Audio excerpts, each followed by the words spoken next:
Amable teleaudiencia, un fuerte abrazo, seguidores en redes sociales, YouTube, Facebook, Instagram, TikTok, bueno, todas las sabidas y por haber.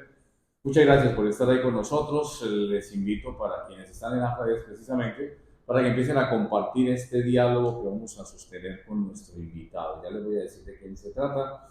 Agradezco a los televidentes de RDN TV, canal 122 de Cable Éxito. Gracias por la sintonía, de verdad que nos alegra muchísimo la receptividad que ha tenido nuestro canal en estos meses ya al aire, gracias a la gente del departamento del Cesar, sur de Bolívar, departamento de Santander y por supuesto nuestro departamento anfitrión norte de Santander. Un fuerte abrazo para todos, gracias por estar ahí muy pendientes siempre.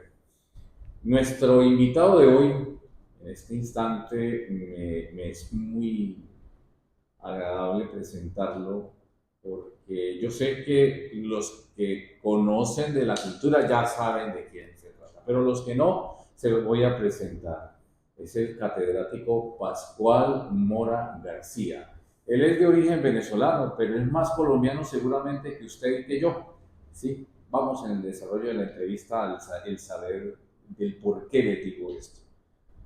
Doctor Pascual, me alegra saludarlo. ¿Cómo le va? Bien, es un honor para mí, la verdad agradezco mucho poder estar en este programa que tiene una amplísima audiencia y me parece muy especial. Es un gran honor, por favor. Gracias. Un saludo muy especial para todos los que nos acompañan. Sí. Bueno, el doctor Pascual nació en Venezuela y es casi aquí de las entrañas colombianas porque está más pegado hacia la frontera que hacia el interior del país. Vamos a hablar un poquito de esos Mora y de esos García para ubicar en el contexto del por qué estoy diciéndole que es más de aquí que de allá. Bueno, no, pues muy bueno. Hay que decir que nosotros realmente, como dicen los especialistas de la historia, tenemos que leernos en el tiempo de larga duración. Ajá. Es un error siempre pensarnos en el tiempo coyuntural cuando vamos a hablar de tradiciones, vamos a hablar de genealogías o vamos a hablar de caminos en el tiempo. Entonces, la verdad, a nosotros nos une un territorio que ha tenido en común 8.000 años de historia. Muchísimo. Es un territorio en común y lo que tenemos nosotros de Estado Nacional son 200 años. Entonces son 200 años frente a 8.000 años de historia común. ¿Sí? Entonces, eso es muy importante teniendo en cuenta de lo que es la visión prospectiva, de lo que serían un poco pensando el destino de los próximos 100 años. A mí me parece que esta geopolítica va a cambiar en estos 200 años, digamos, las tecnologías, el control digital va a ser inoperante, digamos, el tema de las alcabalas que vienen desde la colonia, ¿sí? El tema de los controles in situ, porque hoy día a través de los equipos electrónicos pueden ser ubicados desde cualquier parte del mundo y entonces incluso puede ser, y esto fue un poco el ensayo que hizo la pandemia del control digital, ¿no? Entonces, yo pienso que es bueno que pensemos que en ese tiempo de larga duración, además, el antiguo corregimiento de Tunja tenía jurisdicción hasta la puerta de Trujillo, ¿no? Sí, entonces eso hacía parte de lo que hoy día son estados como Mérida, como Táchira y parte del estado Zulia. Y era corregimiento. Era corregimiento. Era un departamento. Sí, sí, ese corregimiento tenía pues su epicentro en Tunja y tenía toda esa continuidad. Sí. Entonces, y desde allí incluso diseñó la fundación de la ciudad. Por eso celebramos en el 2011 los 450 años de la ciudad de San Cristóbal con un libro que fue escrito por el doctor Javier Ocampo López, el presidente de la Academia Boyacense de Historia, en donde nos presentan toda la documentación que hizo posible el tema fundacional. ¿Sí? Entonces, y luego... ¿Podemos dar el título del libro? Sí, el libro se intitula El antiguo corregimiento de Tunja y los orígenes de la ciudad de San Cristóbal.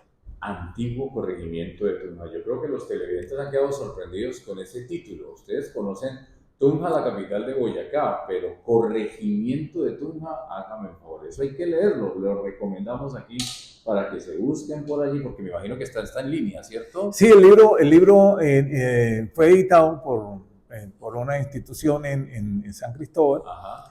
Vinieron los académicos, se hizo la presentación en la Universidad Católica del Táchira y es un trabajo que ofrecemos también para la difusión y la medida. Hay que decir que el antiguo corregimiento de Tunja todavía no había sido fundada Cúcuta.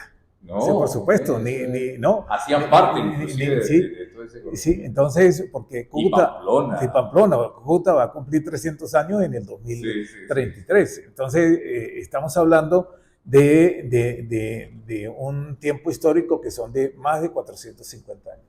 Según eso, entonces, los Mora y los García son tan colombianos como usted y yo, y el hombre es venezolano, y nosotros también podemos ser venezolanos como lo es él con sus Mora García. ¿Cuántos hermanos, papá y mamá, qué podemos contarle para ubicar? A mí me encanta ubicar primero a los televidentes en la genealogía rápida del invitado, para que sepan de dónde viene, qué hace y qué está haciendo, porque lo más importante, doctor Mora, es establecerle a la gente del por qué tenemos invitados, para que la gente aprenda algo de ese invitado. Ya por lo menos en estos poquitos minutos, escasos minutos que tenemos del inicio del programa, ya aprendimos algo. Corregimiento de Tunja para la tarea de su hijo. Mírenla, ahí la tenemos. Sí, sí. Los Mora, sí, los García. Sí, digamos que en el punto de vista, digamos, de los García, se entroncan con los García de Evia en la Grita. Okay. Los García de Evia tienen una manifestación muy importante en el proceso comunero, porque los comuneros del Socorro, ¿sí? de 1780, ellos iniciaron un grupo hacia Bogotá y otro grupo hacia este escenario.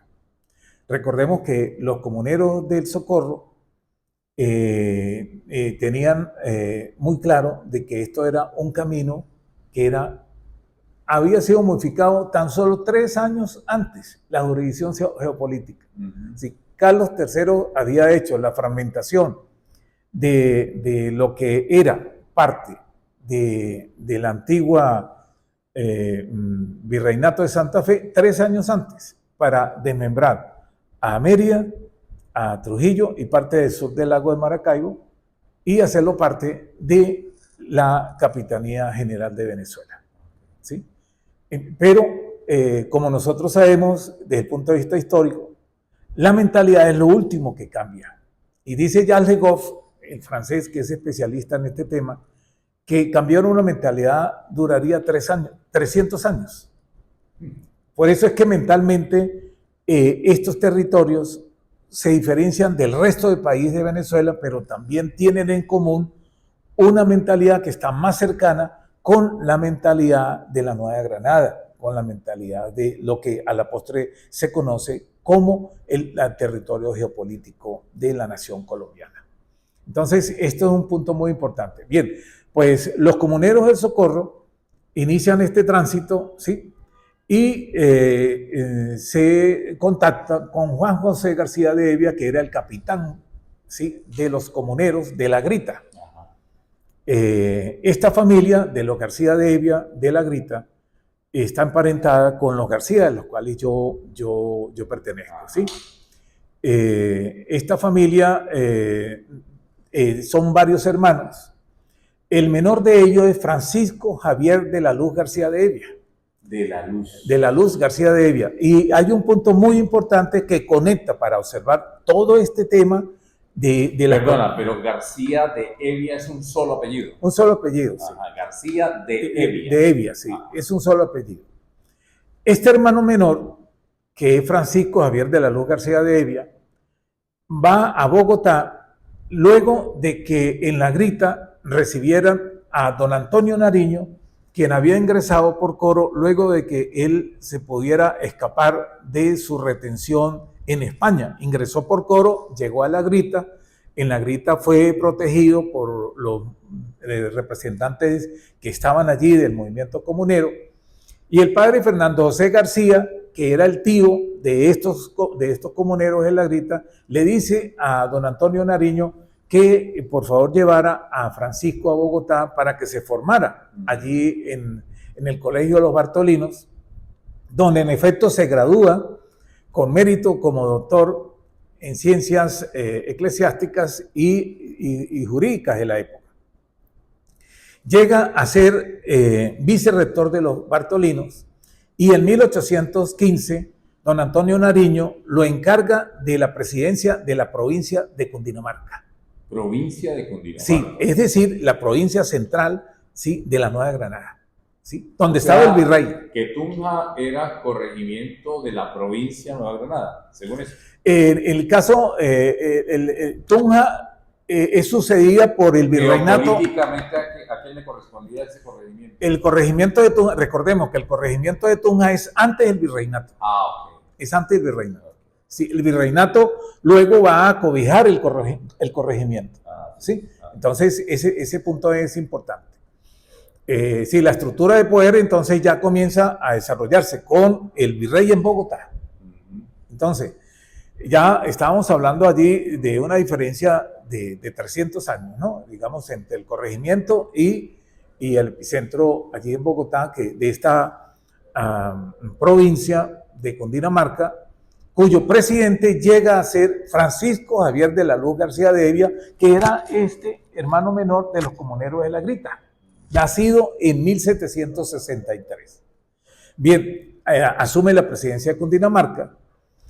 Con la presencia de Pablo Morillo, el pacificador don Pablo Morillo, al llegar a Bogotá en 1816, solicita la presencia entonces del presidente de Cundinamarca y de la intelectualidad neogranadina más importante, Jorge Tadeo Lozano y todos los ideólogos en su momento. Cuando se presentan ante don Pablo Morillo, entonces inmediatamente él le dice, usted es el presidente de Cundinamarca, sí, no está muy bien. Mañana 7 de julio lo vamos a conducir aquí al cadalso, por favor me lo fusilan. Ay. Sí. Terrible. Y el 7 de julio de 1816 es fusilado públicamente. Allí en Bogotá se conserva la huerta de Jaime con una identificación donde está su nombre y están los nombres de los primeros que comenzaron a ser ajusticiados, ¿sí? Por haber sido vehementes defensores de las ideas de la independencia. Entonces, este presidente de Cundinamarca, era de La Grita.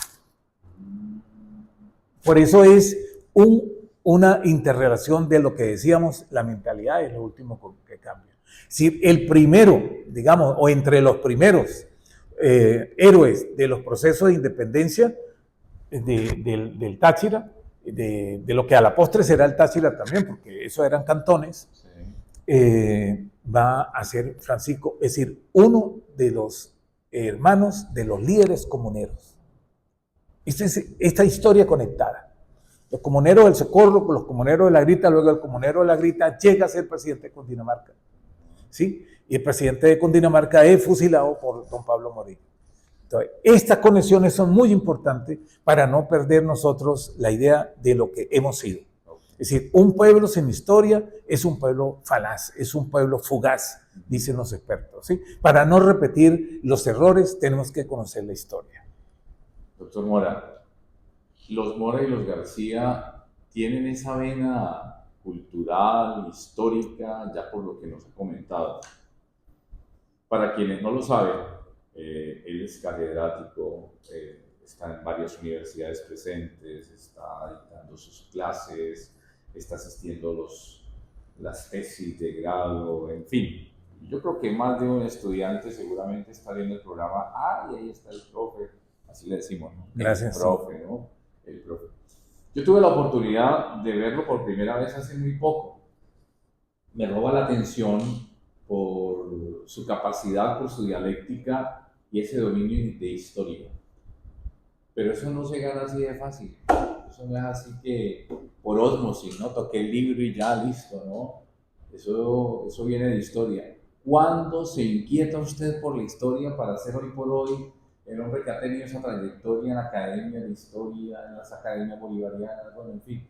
¿Dónde empieza a ser el hombre que se deja permear por la cultura? Sí, yo creo que es muy importante esa pregunta, ¿no? Porque en este momento, cuando nuestros niños están siendo realmente avasallados por la tecnología de las pantallas azules, ¿sí? Que están en un proceso de retrogradación del desarrollo de lo que se llama la corteza prefrontal, donde se encuentra la maduración cerebral de nuestra memoria. Y el ataque que ya tenemos nosotros, por ejemplo, decimos ataque porque las tecnologías pueden ser usadas de manera favorable, pero también pueden tener un efecto desfavorable en la construcción de conocimiento. Es muy difícil si nosotros no logramos trabajar con nuestros niños, que ya lo están haciendo en Europa, prohibiendo el uso de los equipos en las aulas de clase. ¿Por qué? Porque eso está retrasando el desarrollo de la corteza prefrontal. Entonces, ahí es donde se encuentra la maduración de las operaciones lógicas, nuestro pensamiento, la memoria se desarrolla. Nosotros salimos con unos K de memoria, nacemos y se pueden desarrollar. Pero si nosotros cada vez que se nos pregunta algo, ya un momentico, ya déjeme consultar acá en mi equipo, ¿sí? Si esa es la respuesta, evidentemente que vamos entrenando a nuestro cerebro que no es importante retener nuestros contenidos. No es importante que manejemos discursos. Si antes se decía que estábamos teniendo profesionales con manejo de 300 palabras, ¿sí? Ahora yo no sé dónde vamos a llegar. Si tú con colocarles un prompt allí a tu equipo ya puedes obtener ya el desarrollo de una serie de contenidos, ¿sí? Y entonces, aún sin leerlo, ya se los pasan como respuesta. Y ya estoy observando nuestros escritores, porque una de las cosas que uno tiene en ese sentido es que desarrolla la pericia de que uno aprende a saber cómo escribe Ricardo Durán. Y si a mí me ponen un texto de Ricardo Durán y yo he leído sus escritos, sin que ese texto tenga el nombre de Ricardo Durán, yo lo hacía, al leerlo yo identificaba, este es Ricardo Durán. ¿Sí? Ahora, si tú lo dejas manosear de la inteligencia artificial, entonces yo ya comienzo a no hablar con Ricardo Durán, sino comienzo a hablar con la inteligencia artificial. Por eso es que en este momento estamos ante una amenaza de la eliminación del autor. Sí, tiene tu nombre, pero no eres tú el que habla, sino es la inteligencia artificial. Hoy leía un texto de un cronista que me envía, él escribe todos los días, yo conozco la forma como él escribe, y ya lo vi escribiendo perfecto. Ajá. Entonces yo dije, perfecto, ya comenzó a colocarle los textos con inteligencia artificial.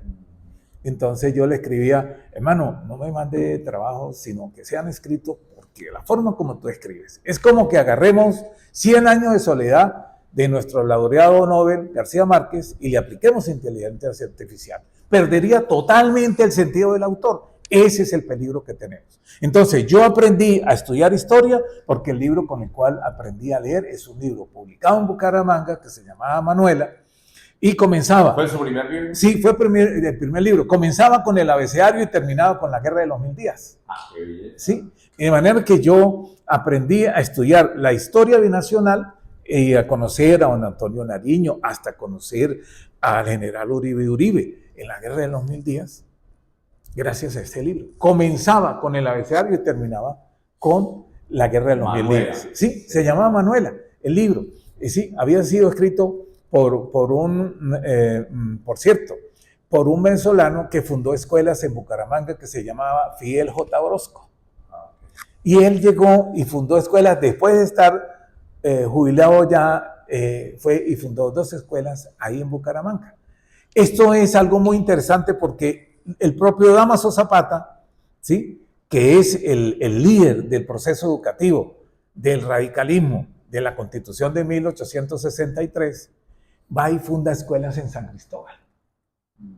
esa interrelación permanente que nosotros teníamos, que es algo muy admirable. ¿Por qué? Porque es lo que nos conecta a nosotros en el tiempo de larga duración como un solo pueblo. ¿Sí? Ese es el sentido, que más allá del tema de la heroicidad, ¿sí? El tema de las conquistas de la independencia es que nosotros tenemos una mentalidad en común. ¿Cuál es la mentalidad? Tenemos hábitos mentales, ¿sí? Nuestra culinaria, los hábitos alimenticios, nuestras formas de sentir, nuestras formas de comer, ¿sí? Las formas de vestir, las formas de pensar. Entonces, hay una estructura mental que nos identifica en el tiempo de larga duración. Por eso, en mi visión prospectiva y pensando en lo que ya nos había alertado Mae Kenichi, este futurólogo japonés que en la década de los 80 del siglo pasado había escrito el libro el éxito de los japoneses en el mundo de los negocios. Él dijo, nosotros vamos a ir del Estado-nación al Estado-región. Nación a región. A región. Se va a desplazar ese eje del Estado-nación a los Estados-región. Entonces, las regiones se van a convertir realmente en los epicentros. Inicialmente eso lo fue haciendo el tema de la descentralización de los estados, pero cada vez más hoy día puede desarrollarse con las tecnologías que tenemos ya unos procesos de interrelación que van a vencer dos contradicciones que teníamos fundamentales. Uno, la contradicción campo-ciudad. Eso desapareció. ¿Por qué? Porque donde tengamos un equipo electrónico, ahí ya nosotros no tenemos contradicción campo-ciudad, porque en tiempo real podemos estar conversando y viendo de lo que sucede en cualquier parte del mundo. Esto hace que hayan solidaridades, por ejemplo, con la lucha del pueblo palestino, o las dificultades que hay de la guerra en Ucrania, o lo que puede sucederle a la reina Leticia, que no tiene nada que ver con nuestro entorno, pero que hace parte de lo que nos presenta toda la cultura global. Fíjate, a propósito de ese tema, de la cultura global, hace muy poco nuestro colega Luis Carlos Vélez, que también es emitido a través de nuestro canal de RDM TV, en el noticiero de la mañana, Vélez comenta,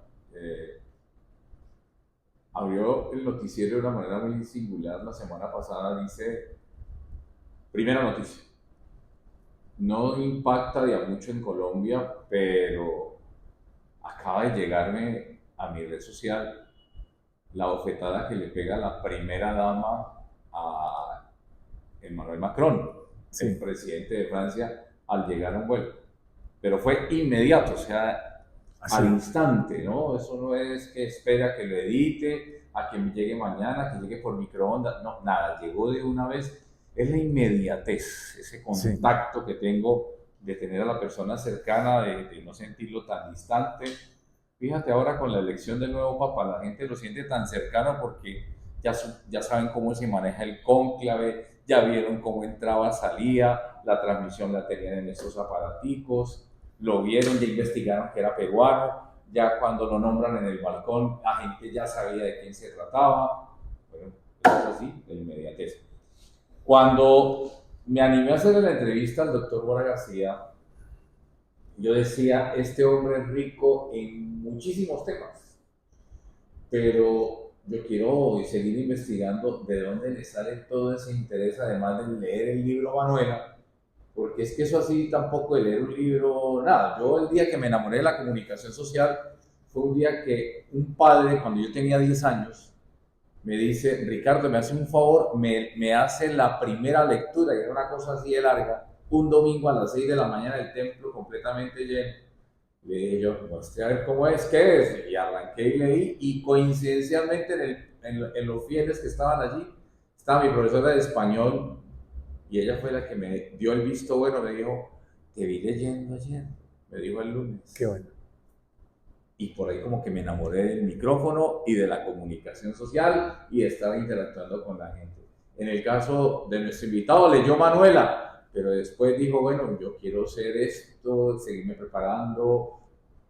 ¿Quién lo motiva? ¿Se automotiva como me automotivé yo? ¿O hubo por allí algunas esquirlas de alguien que motivacionalmente dijo, vamos, tú eres capaz? Sí, es muy interesante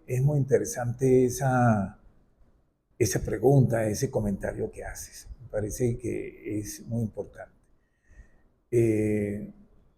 yo creo que uno de los valores que contribuyeron en el desarrollo de mi trabajo es la cercanía con mi abuelo, quien me hacía partícipe de las conversaciones cuando iba a hablar con sus compañeros que habían participado en su momento en la construcción de la carretera Trasandina, por ejemplo, ¿no? Y yo estaba sentadito ahí y él me decía, a mí me gusta llevarte porque tú te quedas tranquilo siempre. Y yo en mi tesis doctoral incluso hago anotaciones de oído de lo que oía de las conversaciones de ellos. Entonces, esa mirada fue llegando. El imaginario, por ejemplo, religioso es muy importante para nosotros.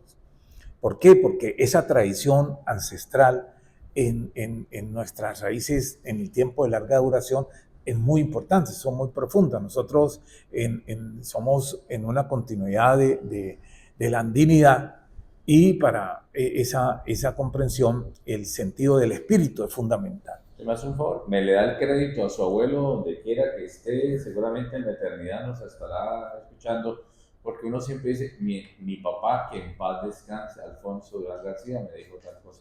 Yo lo tengo siempre presente. En el caso tuyo, tu abuelo, ¿cómo se llamaba? José Esteban Porfirio Mora Moreno. Sí, sí. Era nacido en 1896. Sí.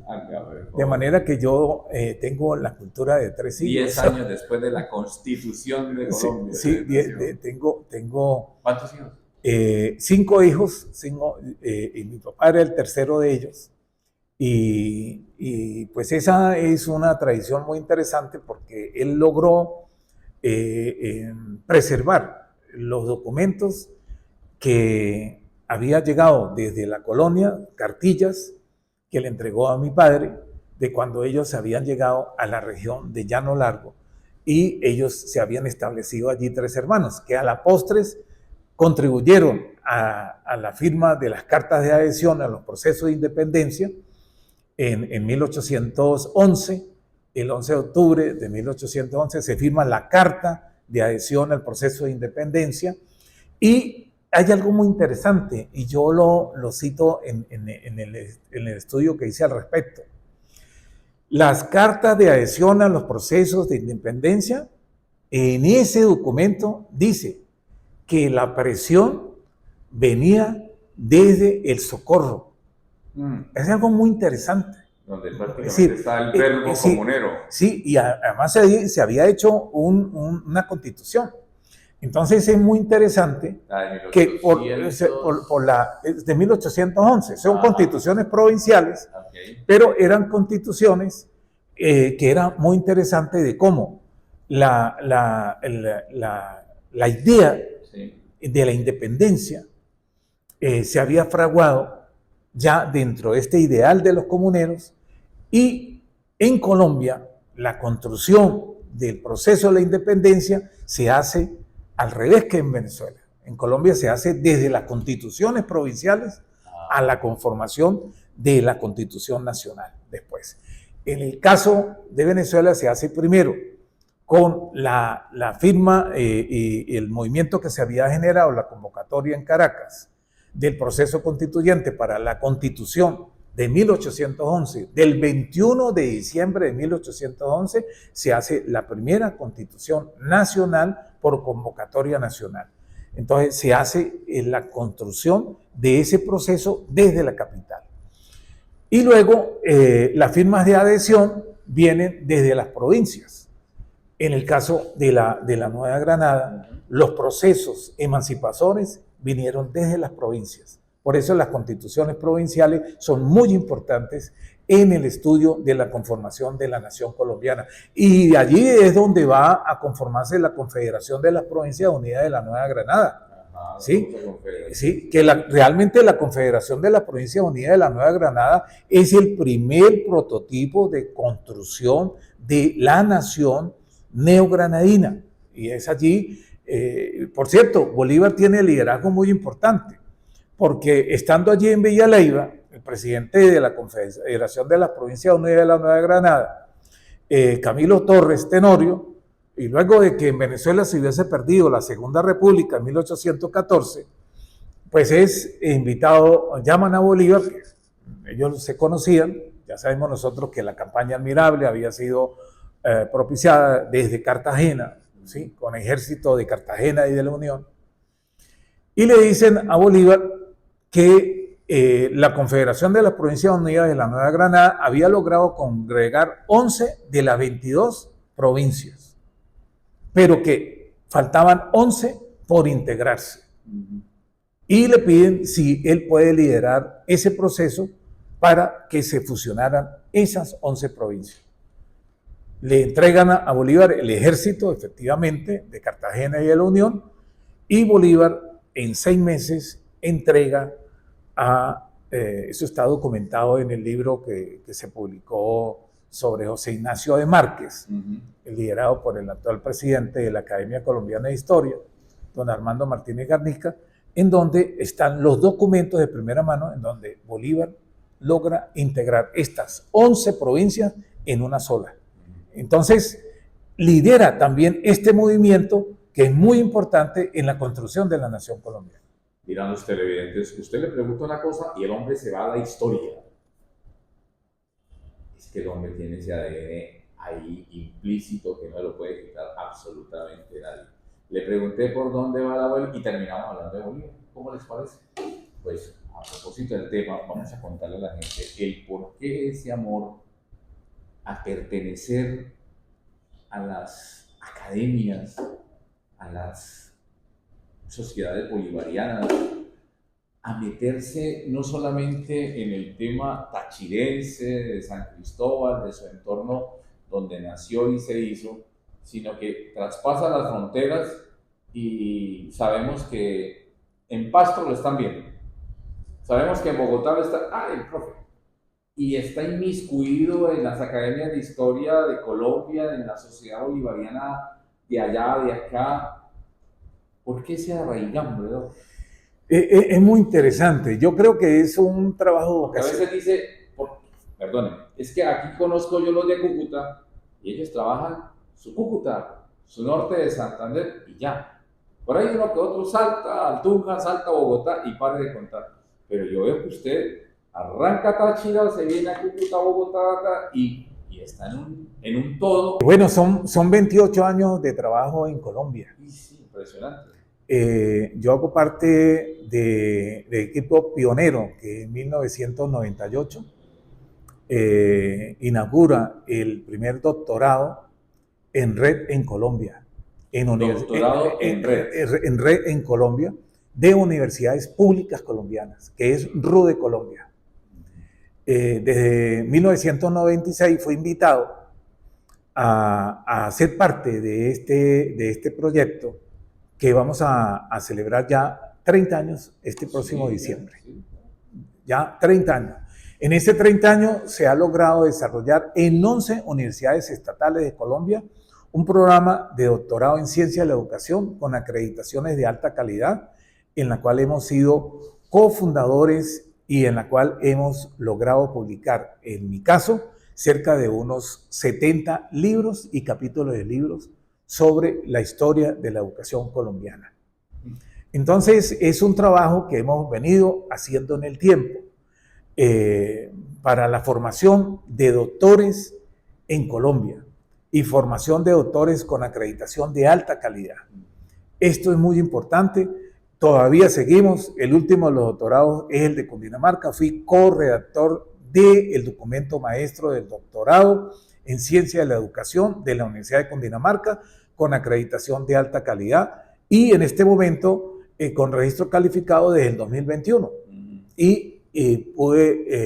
Se me invitó, se me dio la oportunidad y hago parte de ese proyecto de formación de doctores. En este momento, a través del doctorado de Educación de la Universidad Francisco de Paula Santander, doctorado en Educación, también he sido invitado a ser parte como catedrático invitado y como director y codirector de tesis doctorales. En este momento tengo la responsabilidad de la dirección de tesis doctorales, 2 estudiantes de Piedecuesta, una de Florida Blanca y una codirección también de tesis doctoral. Igualmente en las especializaciones hemos dirigido tesis doctorales, libros que hemos hecho incluso en la Colombia profunda, trabajando en el Catatumbo con maestras y maestros afectados por el conflicto armado y de frontera, que tenemos el libro que acaba de ser presentado en la Feria del Libro de Bogotá, ahora en pasado mes de abril. En la FLIP. Dijo un amigo mío, usted pregúntele al doctor Mora lo que sea, él se lo responde. Sí, sí. Iba para allá, iba para allá. Somos muy dados a escuchar el Catatumbo. A nivel nacional, la gente habla del Catatumbo como un problema satelital, allá muy lejos. Pero lo que acaba de mencionar nuestro invitado es precisamente algo importante.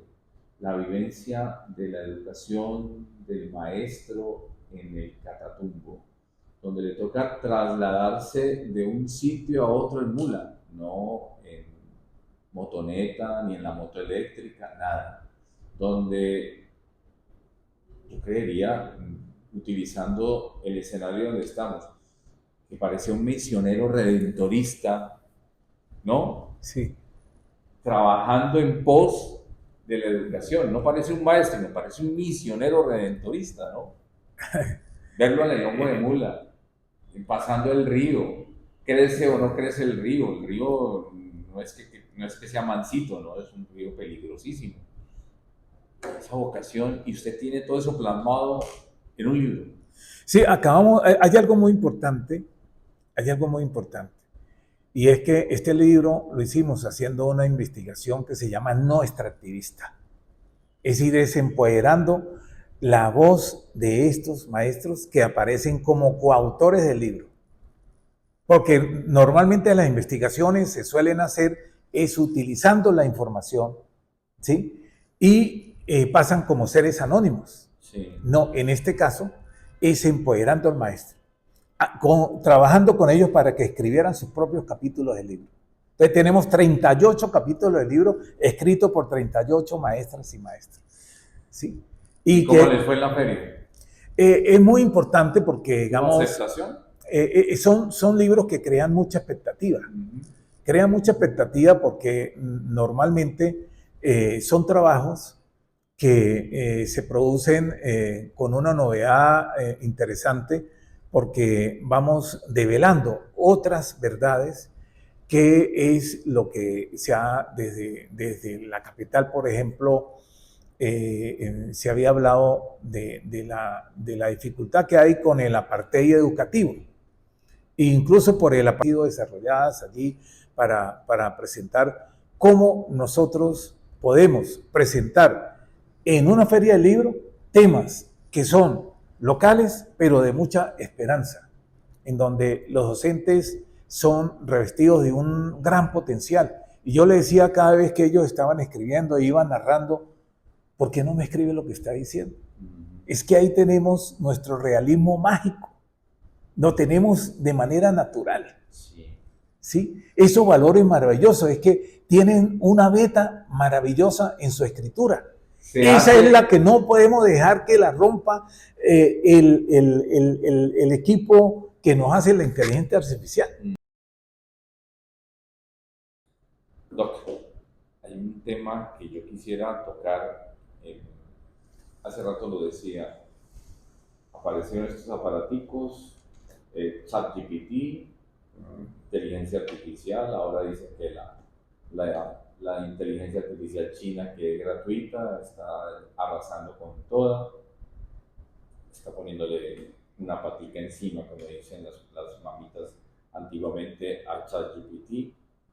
Me dicen que hay algunos profesionales de la medicina que inclusive la consulta la hacen a través del ChatGPT, cosa que no quiero creer, pero puede ser tan cierto, así como el invitado acaba de decir que un escritor ya empezó a tener visos y tintes diferentes a lo tradicional de su propia escritura. Vamos a tender a desaparecer con los libros, los escritos, la literatura. Van a desaparecer las academias de historia, van a desaparecer, van a quedar en el recuerdo las sociedades bolivarianas. Todo eso de lo que usted hace parte, todos esos movimientos literarios van a desaparecer, porque ahora todo es esto, el facilismo, y para de contar. Sí, ya eso los días están contados. Si el tema, acabamos de escribir un libro a través de un equipo multidisciplinario Sí. en la Universidad Santo Tomás en Tunja. Ese libro lo lidera el doctor Santiago María Bordamalo Echeverri. Y me invitó a participar a mí con un capítulo del libro. Y la semana pasada, preciso, hacía una conferencia en el doctorado de la UPTC en Tunja para alertar que el uso desmedido de la inteligencia artificial podrá clausurar las posibilidades de tener tesis con autores que tendrán nombres, pero que serán hechas por inteligencia artificial.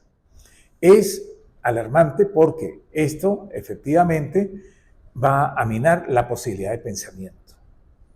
Uno de los valores trascendentales en el ser humano es la capacidad de pensar. Desde el año 90, los estudios que se venían haciendo dentro de lo que es la evolución del cerebro humano, ya se comenzó a entrar en alarma porque el cerebro humano comenzó a disminuir en proporción mundial en peso. El año 90. Con el uso de las calculadoras, solo de las calculadoras. Habían profesores en la década del 60, del 70, que incluso se comentaba en uno de los profesores de la Universidad de los Andes de Mérida, un ruso que vino a trabajar, que tenía el conocimiento de todas las tablas de Allen. El libro de las tablas de Allen para calcular los logaritmos, él se lo sabía. Veía una placa de un carro en la calle y le sacaba el logaritmo a partir de solamente su conocimiento. Uno recuerda que en su época uno sabía los teléfonos de los 10, 20 o 30 amigos. Hoy día tenemos dificultad para recordar el número de nosotros. Eso solamente para tener una muestra. Entonces, estamos a las puertas en donde el tema de la inteligencia artificial, que ya está proyectado que antes del 2030 superará ya el cerebro humano, la potencialidad del cerebro humano, eso generará una alerta que será muy, muy dramática en el desarrollo del ser humano, porque incluso ya se está pensando en reemplazar efectivamente, ya no solamente en el tema laboral, para no tener pues, contratos, sino que se podrá incluso reemplazar a nivel de la vida personal. Ya se habla de parejas que pueden ser diseñadas y que ya pueden tecnológicamente pueden realizar toda una serie de actividades con la cual se estaría eliminando la posibilidad de interrelación humana, que es lo fundamental. Es decir, tenemos un reto muy importante y desde el punto de vista educativo, obviamente decíamos en este libro que una de las amenazas más dramáticas en esa dirección es no solamente la disminución del peso del cerebro, sino la posibilidad de tener una discursividad.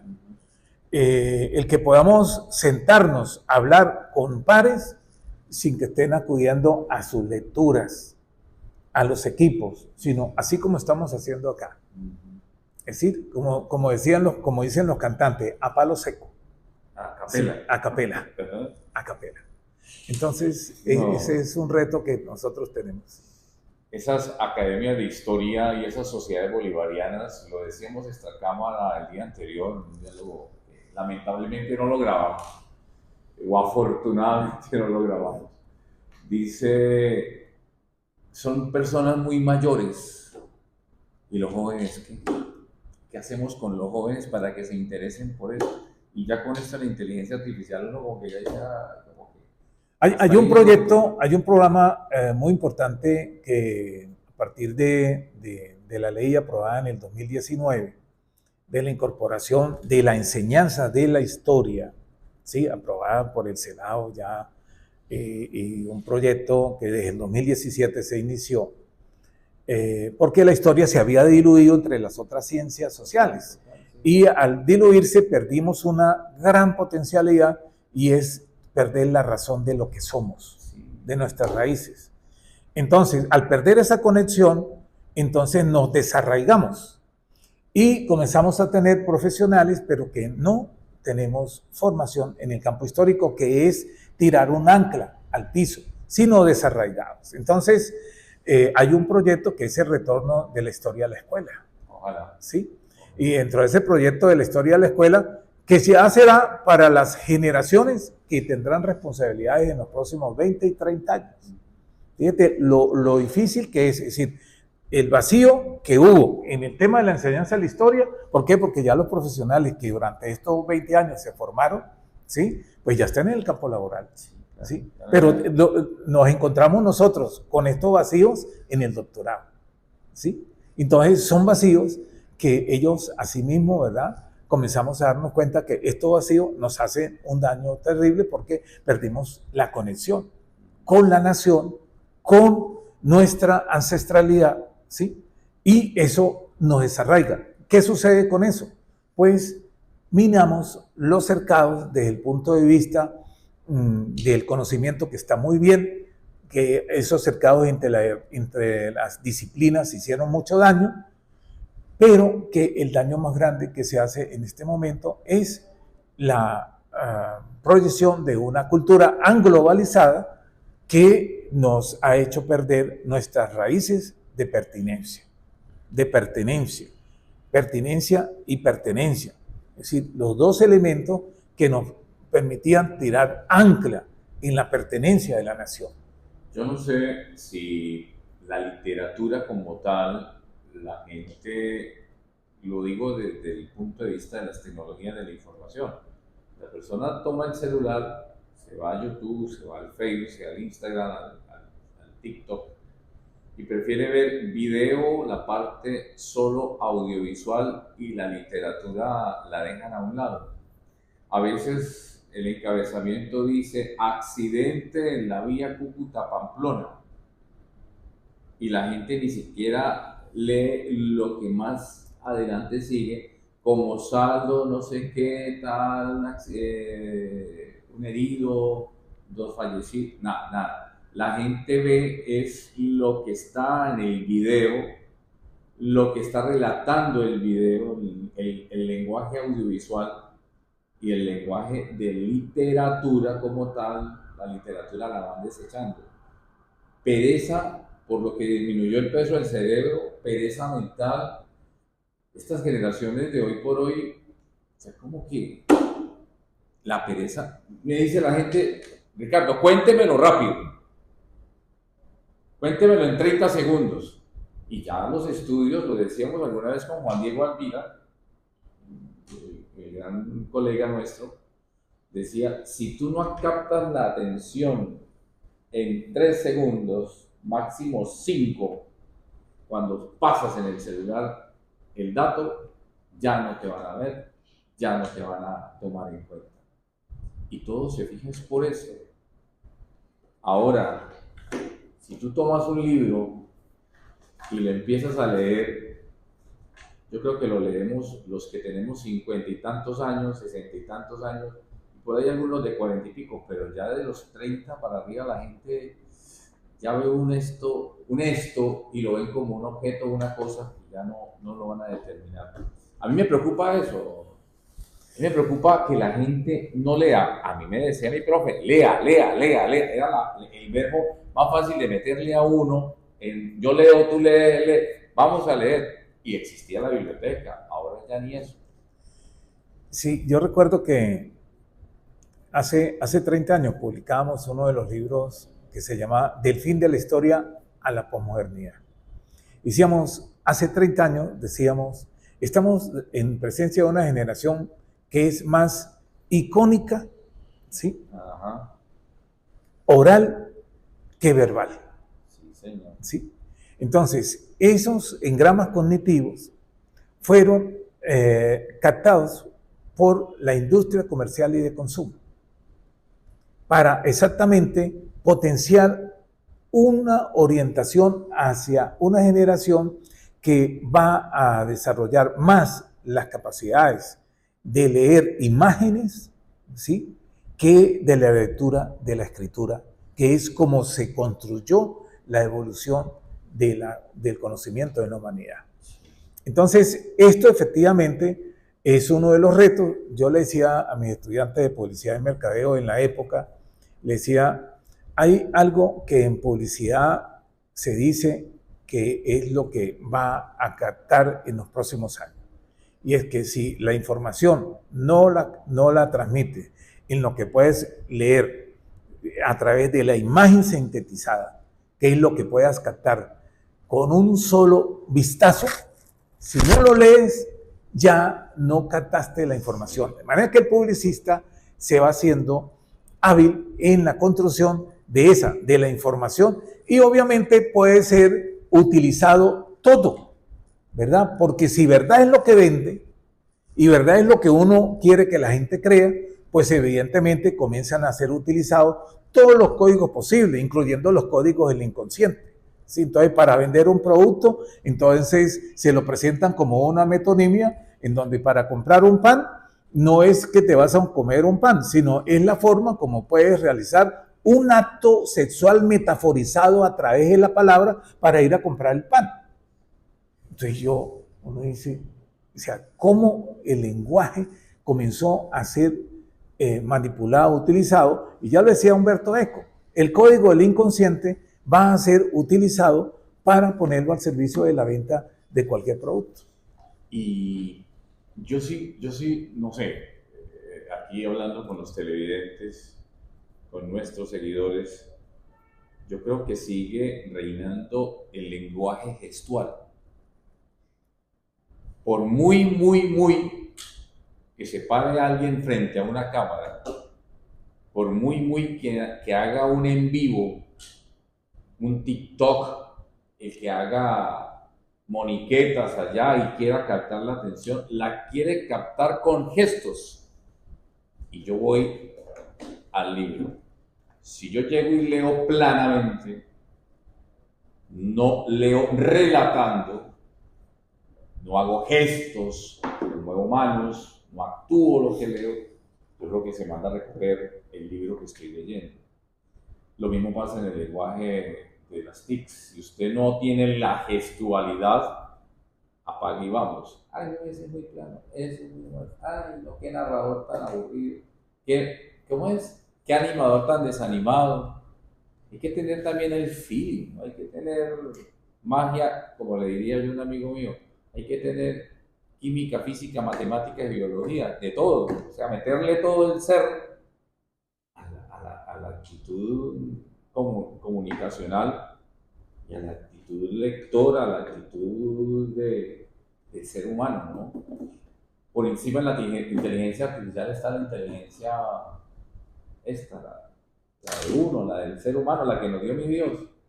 Yo no quiero dejar escapar al doctor Nora García sin hablar también de un capítulo muy especial, que al tiempo se nos agota. Nos quedan 8 minutitos. Yo quiero tocarle el tema religioso. El hombre tiene una formación religiosa supremamente importante. Y en estos tiempos donde mucha gente a veces dice, Dios no existe, no, yo soy incrédulo. A veces, hace muy poquito, en el Giro de Italia, Nairo Quintana se bajó, le dio un abrazo y un saludo muy especial al Papa León XIV. Lo quería conocer y habló en nombre propio y en nombre del pueblo colombiano.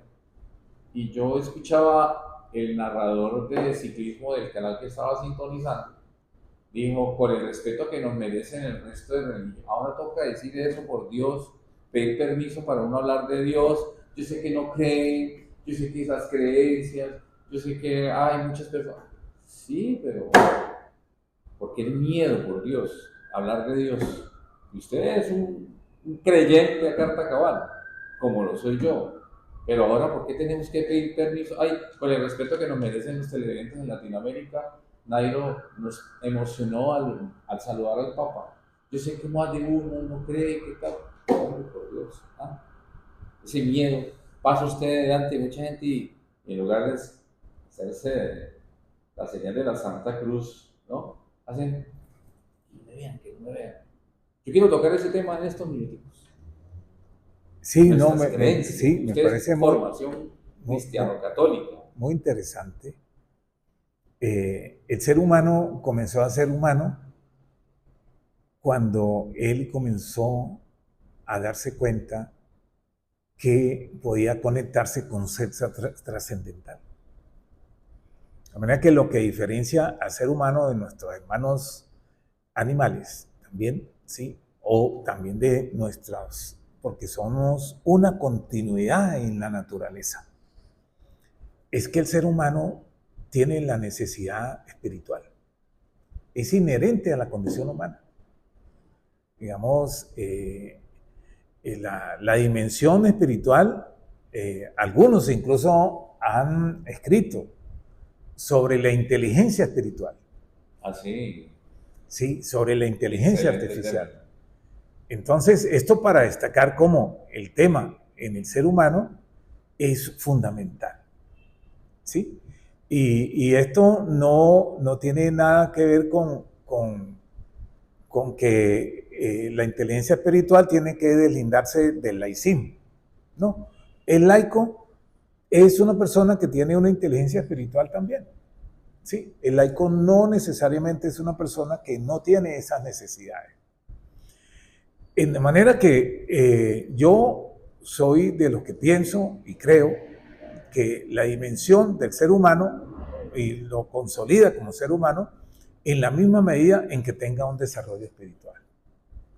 O sea, un ser humano que no tenga desarrollo del espíritu es un ser humano que es mitad ser humano. Porque es a partir de esas potencialidades, que además están cada vez más demostradas, ¿no? Es decir, hay toda una serie de estudios extrasensoriales, de demostraciones de que podemos ir más allá de esas sensaciones que son solamente las del mundo material. Es decir, que el mundo espiritual tiene una potencialidad también muy grande en el desarrollo del ser. Doctor, voy a tomarme un atrevimiento con usted. Mis redes sociales, TikTok, que tiene casi 35.000, la otra, Facebook, Júpiter Grande, también alrededor de 35.000. Y nuestros televidentes están ávidos de esas historias. Los que nos han seguido por estos más de 30 años de producción de televisión saben que a mí me fascinan las historias. En Medellín hay un señor que se llama Hernán Darío Usquiano, que le llaman el señor de las historias. Es un tipo que se sabe la historia de pe a pa, cuenta cosas y no hace parte de ninguna academia, pero es un hombre que sabe mucho de la parte musical y te cuenta la historia de Jairo Paternina, del combo de las estrellas, del por qué Billos es Billos, porque Melódicos fue Melódicos, porque grabó en casa, todas las casas disqueras que estaban en Medellín, y él era el que las manejaba todas y por eso sabe todas las historias. Tiene un excelente programa en Telemedellín que se llama La Viejoteca de Telemedellín. Entonces alguien me decía, y Hernán Darío Usquiano supo que yo existía, me dijo, usted es el señor de las historias de Cúcuta, porque ayer le conté la historia del Padre Obeso, ¿te acuerdas? Ya después se la voy a contar. Y muchas otras historias que inclusive hasta los estudiantes de la Universidad de Pamplona y de la Universidad de Estadía en Comunicación Social terminan asistiendo para que les contemos historias. Yo no quiero desaprovecharlo a usted para comprometerlo públicamente, para que cuando sea necesario, en el punto histórico y gracias a las tecnologías de la información, en el punto geográfico en donde se encuentre, lo podamos contactar y tenerlo allí como mi vademecum, ¿no? Para consultarle cositas. Con mucho gusto. Y quiero enseñarle a la gente que todavía se puede leer, que todavía se puede contar historia y enseñar a que él, como historiador que es, usted también puede aprender un poquito de esa historia y se interese por buscar y leer la historia. Y que le cuente a sus nietos y que le cuente a sus hijos. Yo sé que mis hijos que tienen ahora su profesión definida y su trabajo definido, se sientan conmigo y papá, écheme el cuento de por qué usted siempre dice que en la esquina de la avenida Quinta con calle 11 de Cúcuta mataron a Mercedes Ábrego. Sí, digo, pues la República y la mataron. Y la gente pasa, que el Parque Santander tenía un sitio especial para las retretas musicales de los domingos, para que el cucuteño tradicional se fuera a escuchar música de la banda departamental de músicos. Que la Catedral de Cúcuta tiene un San José y una Virgen que soportó el terremoto de 1875. Que la Catedral de Cúcuta, encontré un programa hace muy poco y lo he remasterizado y se los voy a pasar. Tenía una imagen de un San José entrando a mano izquierda que un día, por obra y gracia del Espíritu Santo, se desapareció y nadie sabe para dónde se fue. Ahí lo tengo para que lo recuerden al menos, y quien lo tenga en una de esas hasta lo devuelva. Cosas así, estimado Pascual Mora García, un hombre que me encanta que haya estado aquí con nosotros. Porque, gracias, sí, muy amable. Se quedan corticos estos 60 minutos o algo más, pues al fin y al cabo podemos manejar el tiempo, pero que es para tocar muchos temas. Gracias, y la verdad me llena de mucha emoción. ¿Se compromete? Poder decir que me comprometo a colaborar con todos nuestros televidentes en los procesos formativos, en los procesos de construcción de esta nación grande como es Colombia, y que tenemos un compromiso cada vez más de poder llevar ese ideal que nos ha hecho un solo pueblo. ¿Qué lee usted aquí? RDM, sí. Ricardo Durán Murillo. ¿Qué dice el crítico? Dice, valora lo que eres. Precisamente, valoro lo que eres, Pascual. Gracias. Valoro igualmente ese ser humano. Mi admiración también por ti, porque haces un trabajo maravilloso. Y quiero que ustedes también aprendan a valorar. Por eso nosotros trabajamos en pos de los valores humanos en nuestro canal. Si ustedes lo encienden, va a estar lleno de conversaciones llenas, retóricas, de valores, de incentivar a la gente a que este mundo todavía se puede salvar y que este mundo es hermoso, bello, divino, espectacular, y que en medio de tantas noticias malas nosotros podamos transmitir a ustedes la buena nueva, transmitiendo Eucaristías, transmitiendo sacerdotes que nos enriquecen de diálogos, historiadores, personas como nuestro invitado en el día de hoy. Pascual, muchísimas gracias. Mi Dios te pague por haberme atendido. Sí. Es muy querido, y algo que me dijo alguien alguna vez: usted es muy mágico. Gracias, gracias. Gracias a ti, la verdad, por esta oportunidad. Me llena de mucha emoción el trabajo que realizas. Sí. Señoras y señores, acuérdense, búsquenlo en redes sociales, búsquenlo en las conferencias, y si no lo encuentran conmigo aquí en RDM TV, Cúcuta es Grande, y todas nuestras redes sociales. Él es Pascual Mora García. Guárdense ese nombre. Gracias. Porque en cualquier momento va a ser también su catedrático, su profe, su asesor, su hombre que va a estar en el doctorado, seguramente allí, en esos hombres y mujeres que trabajan por la educación de este país. Soy Ricardo Durán Murillo. Muchísimas gracias por su atención. Gracias. Dios les bendiga. Un fuerte abrazo. Gracias.